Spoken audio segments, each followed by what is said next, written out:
నమస్కారం. ప్రతిధ్వనికి స్వాగతం. కొత్త పద్దుకు సమయం దగ్గర పడింది.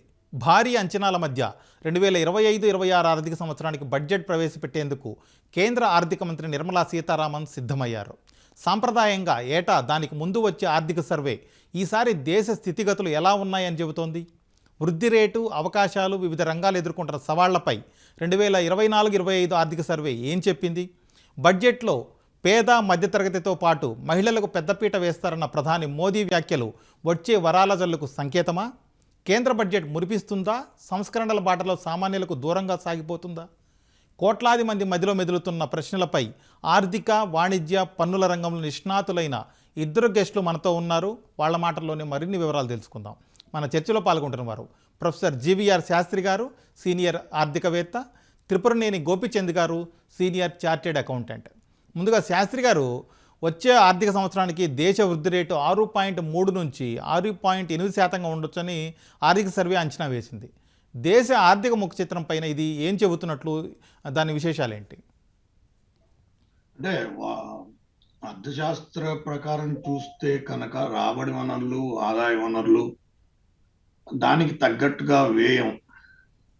కానీ ఇక్కడ ఏంటంటే వీళ్ళు 2019-20 ఈ కరోనా తర్వాత మనకంటూ ఈ ఆర్థిక వ్యవస్థలో నిలబడడానికి ఆసరా ఇచ్చింది ఏదైనా ఉందంటే అది రష్యా నుంచి డిస్కౌంటెడ్ ఆయిల్. దానివల్ల మనం సర్ప్లస్ లాస్ట్ ఇయర్లో మనం ఎలకేట్ చేసిన ఎగెనెస్ట్ పెట్రోలియం ప్రొడక్ట్స్ కోసం మనం ఎలకేట్ చేసిన బడ్జెట్ ఎంతైతే ఉందో అంతలో ఆల్మోస్ట్ ఒక 16%, 17% సర్ప్లస్ గా మనం వాడుకోవడం జరిగింది. అది కరెక్ట్ గా కనబడేది ఏంటంటే $700 బిలియన్ ఫారెన్ ఎక్స్చేంజ్ రిజర్వ్స్ గా ఈరోజు నిలబడింది. కానీ వీళ్ళు గ్రోత్ రేట్ ని 6.3, 6.8 అని చెప్పి అనడం అంత కరెక్ట్ కాదని నేను అనుకుంటాను. ఎందుకంటే భారతదేశానికంటే కూడా ప్రపంచం మనం ఏ రకంగా అయితే మనం జీడిపి లెవెల్లో చూస్తే private investment, private consumption, government expenditure, net exports, వాళ్ళు చెప్పిన దాంట్లో ఈ 4 అంశాలని కూడా చూస్తే కనుక ఇన్వెస్ట్మెంట్, కన్జంప్షన్ తగ్గిపోయింది, పడిపోయింది. సో అది ఎందుకు పడిపోయింది? దాని ఇంటర్నేషనల్ మార్కెట్లో, అంతర్జాతీయ మార్కెట్లో ఏ రకంగా వాటిని ఇవి చేస్తున్నాయి. బాకీ మనలాంటి దేశాలు సౌత్ ఆఫ్రికా అయినా, బ్రెజిల్ అయినా ఇవన్నీ ఏ రకంగా వాటిని ఇచ్చేస్తున్నాయని మనం చూస్తే వాళ్ళు కూడా పెద్దగా వాళ్ళు కూడా కన్సిడర్ చేయవలసిన ఆవశ్యకత ఏర్పడింది. అదే రకంగా ఆ వృద్ధి అలా రకంగా మనం చూసినట్లయితే 6.3, 6.8 అయితే మాత్రం కాదు, ఇది బిలో 5.5 దాకా వస్తుంది. కరెక్ట్ గా బిట్వీన్ 5 and 5.5 దాకా ఉంటే కూడా చాలా సస్టైనింగ్. ఇప్పుడు మనం చేయవలసింది ఏంటంటే సస్టైనింగ్ రెవెన్యూ రిఫార్మ్స్ మీద ఎక్కువ పెట్టకుండా అంతా క్యాపిటల్ ఎక్స్పెండిచర్, ఇన్కమ్ రిఫార్మ్స్ మీద, ఇన్కమ్ రిఫార్మ్స్, ఎక్స్పెండిచర్ రిఫార్మ్స్, వ్యయ అంశాలు, ఆదాయ అంశాలు తీసుకోవడం తప్పించి రాబడి అంశాల మీద పెద్దగా దృష్టి పెట్టకుండా బడ్జెట్ లో మనం చూడవలసిన బాధ్యత నిర్మలా సీతారామన్ మీద ఉంటుంది. ఎందుకు నేను ఈ విషయం చెప్తున్నానంటే మనకంటూ కొనుగోలు శక్తి, అంటే ఈ వ్యవస్థలో కొనుగోలు శక్తి మీద దృష్టి కేంద్రీకరించాలి ప్రజల తరపు నుంచి. అది చాలా తేడాగా ఉంది. Middle class, upper middle class, lower middle class, మీరు అణగారిన వర్గాలైనా సరే వాళ్ళందరి దగ్గర కూడా ఈ కొనుగోలు శక్తి చాలా అది ప్లస్ ఇన్ఫ్లేషన్, ఆ తర్వాత అంతర్జాతీయంగా డాలర్ రేట్, ఈ 3 ట్రయాంగిల్ గా మనం చూస్తే కనుక అది కరెక్ట్ లేదు. సో 6.3, 6.8 అనే దాన్ని గోపిచంద్ గారు, ఈసారి బడ్జెట్లో పేద మధ్యతరగతితో పాటు మహిళలకు పెద్దపీట వేస్తామని ప్రధాని మోదీ చెప్పారు. గతానికి భిన్నంగా ఉన్నటువంటి మోదీ వ్యాఖ్యలు చూస్తుంటే బడ్జెట్లో వరాల జల్లుకు ఒక సంకేతం అనుకోవచ్చా దీన్ని? తప్పకుండా అండి. భారతదేశానికి స్వాతంత్రం వచ్చి ఇప్పటికీ 76 సంవత్సరాలు పూర్తయిన ఈ పరిస్థితులలో పావర్టీ లైన్ కంటే కింద ఉన్న పేదరికంలో మగ్గుతున్న ప్రజలు నాకు తెలిసి దాదాపు 60%, 70% పైనే ఉన్నారు. అలాంటి వాళ్ళని, అలాగే మధ్యతరగతి వాళ్ళని, ఉమెన్ ఎంపవర్మెంట్ గురించి మాట్లాడుతూ చాలా సందర్భాలలో చట్టసభలలో వాళ్ళకి ఒక ప్రత్యేకంగా వాళ్ళకి రిజర్వేషన్ కల్పిస్తే మొత్తం దేశంలో ఉన్న మహిళలందరినీ కాపాడినట్టే అని అనుకునే భావనలో ఉండేవారు. పేదరికం గురించి వాళ్ళ ఓట్ల కోసం మాట్లాడే మాటలు గరీబీ హఠావో లేదా ఇంకా వేరే కార్యక్రమాలు అన్నీ చేసిన వాటిలలో అవన్నీ రాజకీయానికి పనికొచ్చినాయి తప్ప నిజంగా పేదరిక నిర్మూలనకి ఏమాత్రం దోహదపడలేదు. పేదవాడు లాగానే ఉండిపోవడం, పేదవాడికి ఏ ఇల్లు చూసినా మహిళ చేసే పనిలో, మహిళ పాటుపడే దాంట్లో కుటుంబ వ్యవస్థలో మహిళా పాత్రతోటి ఆ కుటుంబం బాగుపడడం జరుగుతుంది. అలాగే దేశం బాగుపడాలి అంటే ముందు మహిళని ప్రాధాన్యత ఇవ్వాల్సిన అవసరం ఉంది. లోన్లు ఇవ్వడంలో కానీ, వాళ్ళు అభివృద్ధిలో ఆదాయం సంపాదించుకొని ఒక కుటుంబం, పేదరికంలో ఉన్న కుటుంబం, మధ్యతరగతి కుటుంబాలు, వాళ్ళకి కేవలం సబ్సిడీలు ఇచ్చి లోన్ ఎగ్గొట్టేలాగానో లోన్ ఇవ్వకుండా వాళ్ళని ఆ యూనిట్ని సక్రమంగా నడుపుకునే బాధ్యత లేకుండా ఉండడం వల్ల ఇప్పటి వరకు జరిగింది. మీరు అన్నట్టుగా ఈ బడ్జెట్లో తప్పనిసరిగా పేదవారికి ఆర్థికంగా సహాయ సహకారాలు అందిస్తూ స్వయం సమృద్ధి సాధించే విధంగా వాళ్ళకి ఒక వెన్నుదన్నుగా ఆర్థిక వ్యవస్థలో కొంత బడ్జెట్ని చాలా వెసులుబాటుతో పేదరికాన్ని పారదోలడానికి ఈ బడ్జెట్ తప్పక దోహదపడుతుందని దానికి అడుగులు వేస్తున్నట్టుగా అనుకోవచ్చు. అలాగే మధ్యతరగతి వాళ్ళు ఇటు పావర్టీ లైన్ కంటే లేకపోతే ఉన్నత వర్గాలతో పోలిస్తే ఎటు కాకుండా అవస్థలు పడుతున్నారు. దాంట్లో ముఖ్యంగా పట్టణ ప్రాంతాలలో ఉన్న మధ్యతరగతి వాళ్ళకి ఎన్నో రకాల వెసులుబాట్లు ఇవ్వకపోతే వాళ్ళ జీవన విధానమే కుంగిపోతుంది. కాబట్టి వాళ్ళకు కూడా ఈ మధ్యతరగతి వాళ్ళకి ఇల్లు కట్టుకోవడానికో, అలాగే వాహనంకో, పిల్లల చదువుకో, లేకపోతే వాళ్ళ ఆరోగ్యానికో ఎన్నో వెసులుబాట్లు ఇచ్చే అవకాశం ఉంది. తప్పనిసరిగా వాళ్ళకి అది ఇస్తారు. మహిళ విషయానికి వస్తే ఉమెన్ ఎంపవర్మెంట్ కింద బ్యాంకుల నుంచి తీసుకునే లోన్లలో ఇప్పటికే సబ్సిడైజ్డ్ రేట్ తోటి వడ్డీకి ఇవ్వడం జరుగుతోంది. దాన్ని పూర్తిగా అవసరమైతే మామూలు సబ్సిడీ ఇస్తూ ఇంట్రెస్ట్ సబ్వెన్షన్ని తీసేసి ఇంట్రెస్ట్ సబ్వెన్షన్ విధానంతో సబ్సిడీలతో పాటు మహిళకే అధిక ప్రాధాన్యత ఇచ్చి గ్రూపుల వారీగా కాకుండా వాళ్ళ సొంతంగా కూడా ఆర్థికంగా అభివృద్ధి చెందడానికి ఉదాహరణకి గ్రామాల్లో ఎన్నో రకాల వ్యవసాయ అనుబంధ రంగాలు ఉన్నాయి. పాడి పరిశ్రమ, కోళ్ళ పరిశ్రమ, వాటన్నిటికీ ఇప్పటికే చాలా సబ్సిడీలు ప్రకటించడం జరిగింది. కొన్ని వాటిల్లో గొర్రెల పెంపకంలో దాదాపు 75% సబ్సిడీ ప్రకటించడం జరిగింది మహిళలకి. అలాంటి పరిస్థితులలో ఇది శుభసూచకం. దీన్ని ఒక ఉదాహరణగా భావించవచ్చు. శాస్త్రి గారు, ఇప్పుడు ఇవాళ అందరూ ప్రధానంగా ఎదురు చూస్తుంది పన్ను విధానాల్లో మార్పుల గురించి. మరీ ముఖ్యంగా చెప్పాలంటే వ్యక్తిగత ఆదాయ పన్ను మీద ఎదురుచూపులు ఈసారైనా ఫలిస్తాయంటారా? నేను మొదటి నుంచి చెప్తూ వచ్చానండి, ఆదాయ పన్ను అనేది తప్పది. ఆదాయ పన్ను అసలు వేయకోవాల్సిన అవసరం కూడా లేదు ఈ దేశానికి. ఎందుకంటే గత్యంతరంలాగా వేసినట్టు కాదు. వీళ్ళు ఏంటంటే మొదటి నుంచి బడ్జెట్ ప్రవేశపెట్టిన దగ్గర నుంచి 1947 వ్యవహారం వాళ్ళకి అర్థం అవ్వలేదు. ఆర్థిక వ్యవస్థ, మిశ్రమ ఆర్థిక వ్యవస్థను ఊగారు. క్యాపిటల్ గా ఆలోచించలేదు వాళ్ళు. ఏంటంటే మిశ్రమ ఆర్థిక వ్యవస్థని 2 ఆర్థిక వ్యవస్థల్ని కాకుండా ఏ ఆర్థిక వ్యవస్థని పట్టుకోకుండా దానికి సౌమ్యవాద పద్ధతి కానీ వెళ్ళలేదు, అలానే క్యాపిటలిస్టిక్ అప్రోచ్లోనే వెళ్ళలేదు, రెండిట్లోనే వెళ్ళలేదు. సో అలా కాకుండా ఏం చేశారంటే ఈ వ్యవస్థను పట్టుకున్నారు. ఆ వ్యవస్థలో ఆలోచిస్తూ మీరు ఆదాయ పన్ను అన్నారు. ప్రజలు ఎవరి దగ్గర ఆదాయం ఉండదు. ప్రజలు ఉండే దగ్గర రాబడి ఉంటుంది. రాబడి అంటే ట్యాక్స్. వాళ్ళు కష్టపడి పనిచేస్తే కానీ, గంటలు పనిచేస్తే కానీ వాళ్ళకి వచ్చే జీతం, ఆ జీతాన్ని ఆదాయంగా ఎలా చూపిస్తాం? జీతం ఆదాయం కాదు కదా, రాబడి కదా అది. ఈ రోజు అలాంటి ట్యాక్స్ వేసిన తర్వాత వాళ్ళు ఎంత కష్టపడి, మీరు 100 రూపాయలు సంపాదించారు, 60 రూపాయలు వాళ్ళు ట్యాక్సుల రూపంలో కడుతున్నారు. వాళ్ళు ఇన్కమ్ ట్యాక్స్ కట్టిన తర్వాత కూడా ప్రతి ప్రొడక్ట్ మీద ట్యాక్స్ కట్టి కొనుక్కుంటారు. వాళ్ళు మొత్తం నెలసరి గడుపుతారు. అంత కట్టేది, ఎంత ట్యాక్స్లు కట్టి ఇచ్చేసేది ఇది కరెక్ట్ కాదు. ఈ రెజ్యూమ్ ట్యాక్స్ రిఫార్మ్స్ జరగాలి. ప్రభుత్వాలు ఆదాయ వనరుల మీద తీసుకురావాలి. రాబడి వనరుల్ని మొత్తం నియంత్రించుకోవాల్సి ఉంటుంది. అదేంటంటే health, education, transportation and communication, ఈ 4 వ్యవస్థల మీద ఏంటంటే ప్రజలకు తిరిగి ఇచ్చేయాలి. ప్రభుత్వం యొక్క విధేది, in principle governance of the government. మీరు తిరిగి ఇచ్చేయాలి. అది తిరిగి దేనికి రకంగా ఇచ్చేయాలి? Exceptional competency and capability of the government is to create the income resources and the optimal utilization of natural resource. అంటే సహజ వనరుల్ని ఉపయోగంలోకి తీసుకురావడం ద్వారా వాళ్ళ కాంపిటెన్సీ అండ్ క్యాపబిలిటీని చూపించి, అది లీడర్షిప్ అంటే. అది ఆర్థిక వ్యవస్థ విధి విధానంతో మొదలయ్యేది అక్కడ. అది మొదటి నుంచి అది జరగలేదు. సో అది దాని మూలన ఏమైందంటే ఈ సిస్టంలోకి మనం అడుగు పెట్టలేదు. ఈ రోజు ప్రజలకి తెలియట్లేదు, ప్రజలకు ఒక అవగాహన కూడా లేకపోయింది. మనం ఎంత డబ్బు ట్యాక్స్ రూపంలో కడుతున్నామని వాళ్ళు బాధపడుతున్నారు. వాళ్ళు చాలా ఇబ్బందులు పడుతున్నారు. 100కి 50 రూపాయలు ట్యాక్సులు కట్టేసి, 100కి 60 రూపాయలు ట్యాక్సులు కట్టేసి 40 రూపాయల్లో వాడు నెట్టుకు రావడం అంటే ఇది ఇంపాసిబుల్.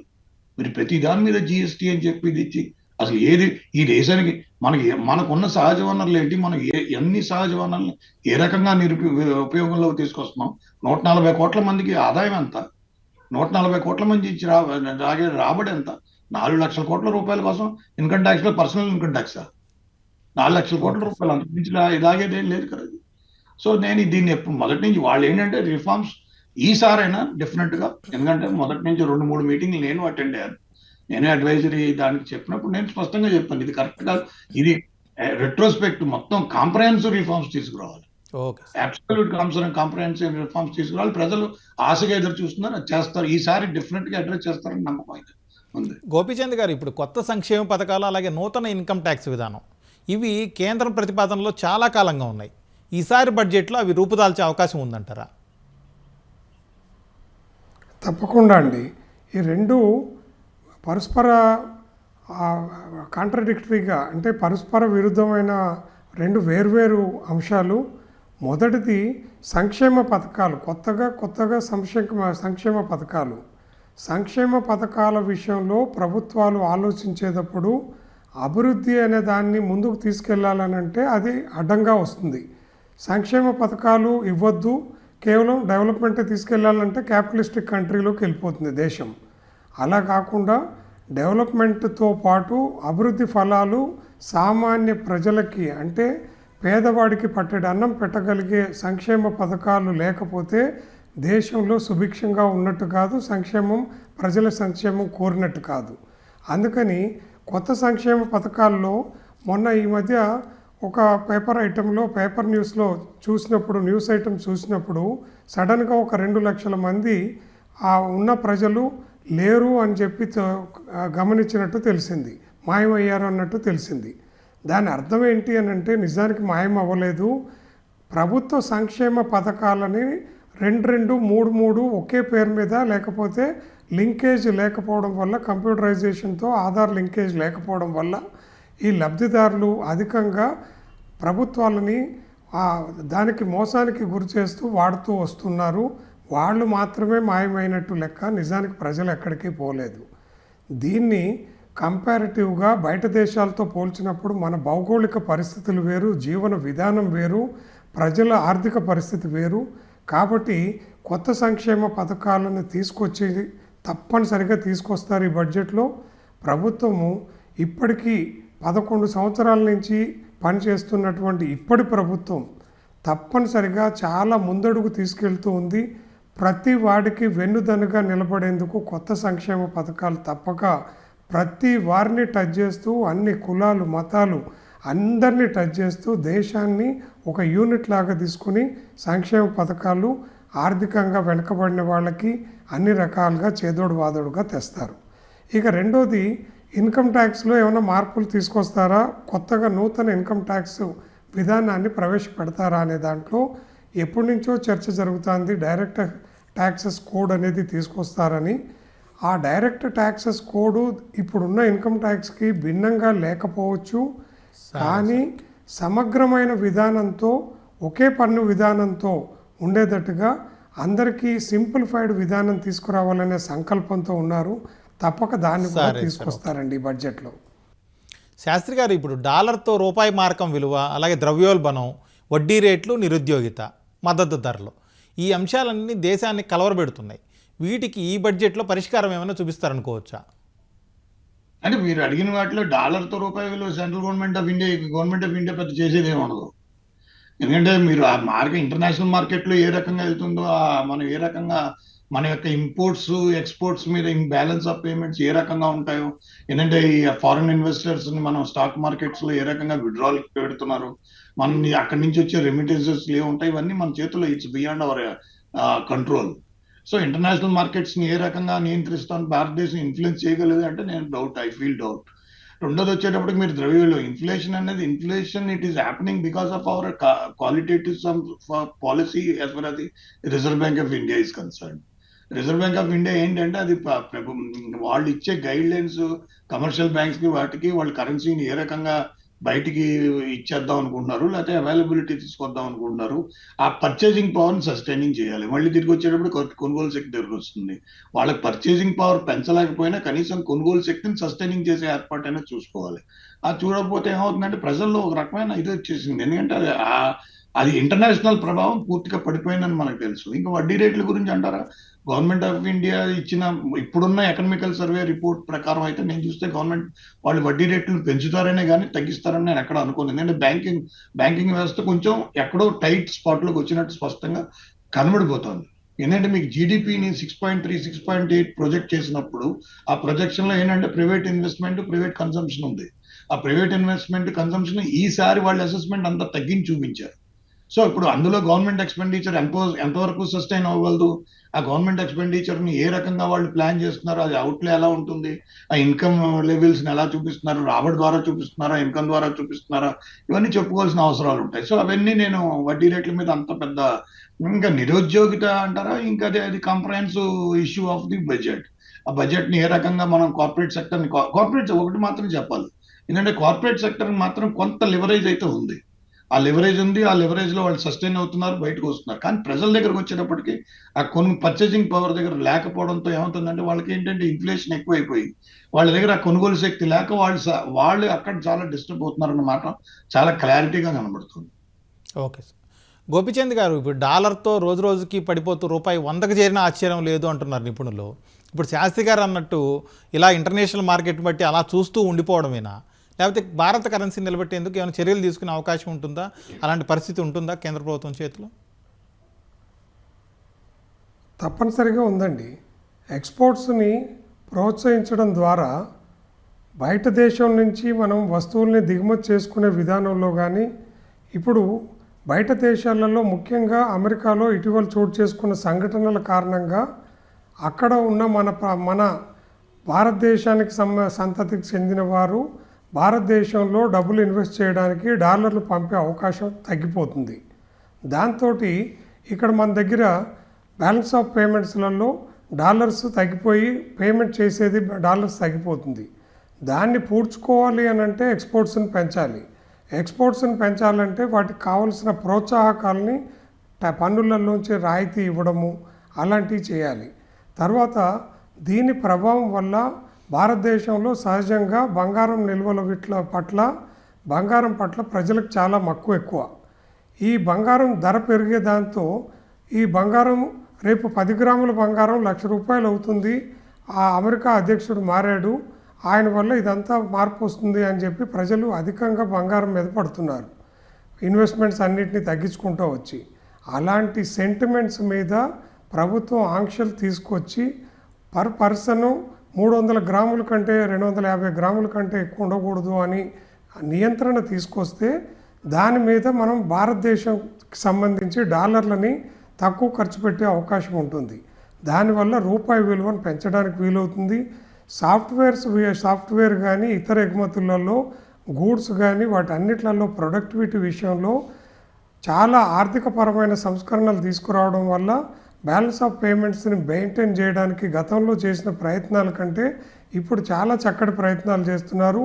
ముఖ్యంగా ఆయిల్ని దిగుమతి చేసుకోవాల్సి వచ్చే పరిస్థితులలో మనం వివిధ ప్రత్యామ్నాయ మార్గాల ద్వారా ఆయిల్ని మన దేశంలోనే ప్రొడ్యూస్ చేసుకునే దాంతో పాటు దీనికి కూడా తక్కువ చెల్లింపులు చేస్తూ ఈ పెట్రోల్ వాటిని ధరలు పెంచకుండా, డీజిల్ మీద ధరలు పెంచకుండా చేస్తూ వస్తున్నారు. తప్పనిసరిగా ఇవి ఫలిస్తాయి. బడ్జెట్లో దీనివల్ల ఉపయోగం జరుగుతుంది. శాస్త్రి గారు, ఇప్పుడు ప్రజల్లో కొనుగోలు శక్తిని పెంచేందుకు ఎలాంటి చర్యలను ప్రతిపాదించే అవకాశం ఉంది బడ్జెట్లో? అంటే మీరు ప్రాపర్గా వాళ్ళకి కొనుగోలు శక్తి పెరగాలంటే వాళ్ళకి ఎసెన్షియల్ కమోడిటీస్ అన్నింటినీ మనం సప్లై డిమాండ్ ఈక్వేషన్లో సప్లైని సస్టైనింగ్ చేసి సప్లైని వాళ్ళకి చూపించాలి. అది చూపిస్తే ఏమవుతుందంటే వాళ్ళు ఏ ప్రోడక్ట్కి అయితే ఎంతైతే ఖర్చు పెడదామని మానసికంగా సిద్ధంగా ఉన్నారో ఆ మానసిక సిద్ధం నుంచి తక్కువ కొనుగోలు చేయగలిగితే వాళ్ళకి ఇది అవుతుంది. కొనుగోలు శక్తి పెంచడం అనేది జరగదు. కొనుగోలు శక్తి అనేది సస్టైన్ అవ్వాలి. అది ఎందుకంటే అట్ ద మూమెంట్ కొనుగోలు శక్తి పెంచడం అనేది జస్ట్ ఇంపాసిబుల్. ఎందుకంటే ఇప్పుడు మనం ఇప్పుడు కాంప్రహెన్సివ్ క్యాపిటలిస్టిక్ ఎకానమీలో మన కంట్రీ బాగా డిపెండ్ అయింది క్యాపిటలిస్టిక్ ఎకానమీ అమెరికన్ మీద. అమెరికన్ కంట్రీతో చాలా సంబంధాలు ఉన్నాయి, చాలా విధి విధానాలు ఉన్నాయి. వాళ్ళతో మనం జరిగే ఈ ట్రేడ్ అయినా చూసుకున్నా ఏం జరుగుతుందంటే, ఎక్కడైతే కాంప్రహెన్సివ్ పాలసీ చేంజ్ అయిపోయిందో, అమెరికన్ ప్రెసిడెంట్ వచ్చి అన్ని రకాల కాంప్రహెన్సివ్ పాలసీ చేస్తున్నప్పుడు మన భారతదేశం వాటిని ఏ రకంగా అడాప్ట్ చేసుకోవాలి, అడాప్ట్ చేసి మన పాలసీల్లో ఏ రకంగా ఇచ్చేసుకోవాలి. అందుకే మీరు నిన్న ఫారెన్ అఫైర్స్ మినిస్టర్ కూడా జయశంకర్ గారు ఏమన్నాడు, మన ఫారెన్ పాలసీ సర్టనిటీ లేదు, వాళ్ళతో ఇప్పుడు మనం ఏది సర్టన్ గా మాట్లాడడానికి లేదు. ఏంటంటే అది బియాండ్ ది ఇమాజినేషన్. ఆయన ఏం పని ఏ టైంలో ఎలా చెప్తాడో ఏం చేస్తాడో ఓ పాలసీ దగ్గర క్లారిటీ లేదు, స్టాండర్డ్స్ మెయింటైన్ చేయలేం. అది ఫారెన్. సో అలాంటి టైంలో ఇప్పుడు ఆర్థిక వ్యవస్థని ఏంటంటే ఇప్పుడు అక్కడున్న వ్యక్తుల ద్వారా వచ్చే ఆదాయ వనరులు అన్నీ తగ్గిపోతాయి. ప్లస్ మనకేంటంటే ఈ ఒడిదుడుకులన్నీ సాఫ్ట్వేర్ రంగం పూర్తిగా ఒడిదుడుకులకి వెళ్ళిపోయింది, రియల్ ఎస్టేట్ ఒడిదుడుకులకి వెళ్ళిపోయింది. మీకు వాళ్ళకి మేజర్ గా సప్లై డిమాండ్ ఈక్వేషన్ కంట్రోల్ చేసేది ఇసుక. వాళ్ళ కన్స్ట్రక్షన్ లో ఉపయోగించి ఇసుక, సిమెంట్, స్టీల్, ఈ మూడింటిని మీరు ఏం చేయాలి, ఇది చాలా తక్కువ తీసుకురావాలి. అది ఎలాంటి పరిస్థితి తీసుకురావాలి, ఇండస్ట్రీని స్టేక్ హోల్డర్స్ అప్రోచ్ ని కూడా ఫాలో చేస్తూ దాని ప్రైసింగ్ మీద కొంచెం దృష్టి పెట్టాలి. ఆ ప్రైసింగ్ కనుక డౌన్ గా చేయగలిగితే ఇండస్ట్రీని సస్టైన్ చేస్తూ అక్కడ ఏమవుతుందంటే అది అన్నిటి మీద పడుతుంది. అలాగే పెట్రోలియం ప్రైసెస్ మొత్తం రాష్ట్రాలన్నీ మొత్తం దాని మీద ఆధారపడ్డాయి. పెట్రోలియం ప్రైసెస్ మీద పడడం అనేది కరెక్ట్ కాదు. దాని మీద కూడా కాంప్రహెన్సివ్ రివ్యూ చేసి మనం ఏంటంటే పెట్రోలియం 1 లీటర్ పెట్రోల్ కొనుక్కుని 3 లీటర్ పెట్రోల్ ఛార్జ్ వసూలు చేస్తున్నాం. 1 లీటర్ మనం ఇప్పుడు ఇండియాలో 1 లీటర్ కొనుక్కోవాలనుకుంటే 3 లీటర్ ధర పే చేయాలి. ఇంటర్నేషనల్ మార్కెట్ లో మనం క్రూడ్ ఆయిల్ ని అది ఎక్స్పోర్ట్ చేసి 37.5 పైసా వస్తుంది. కానీ అది 100 రూపీస్ దాకా మనం పే చేయవలసిన పరిస్థితి వచ్చేసింది. అంటే దాని అర్థం ఏంటి, కథమాదంతా value added tax between central government and state government. So అలాంటి పరిస్థితి ఉన్నప్పుడు ఆ కొనుగోలు శక్తిని ఏ రకంగా వీళ్ళు కొనుగోలు శక్తి పెంచాలంటే ప్రజల దగ్గర అయ్యే వ్యయాన్ని మనం తగ్గించాలి. ప్రజల దగ్గర వ్యయం తగ్గించాలంటే ప్రభుత్వాలు తమ రాబడి వనరులు తగ్గించుకోవాలి. అందుకే నేను మొదటనే చెప్పాను, income reforms and expenditure reforms మీద దృష్టి పెట్టాలి, రాబడి వనరుల మీద కాదు. ఆదాయ పన్నుని ఇప్పటికైనా అబాలిష్ చేసేయాలి. ఇది చాలా దారుణం. ఇన్ని చాలా ఏళ్లు మనం చేసాం. ఆదాయ పన్ను, వ్యక్తిగత ఆదాయ పన్ను అనేది చేయవలసిన అవసరం ఈ దేశానికి అది అవసరం కాదు. Okay sir.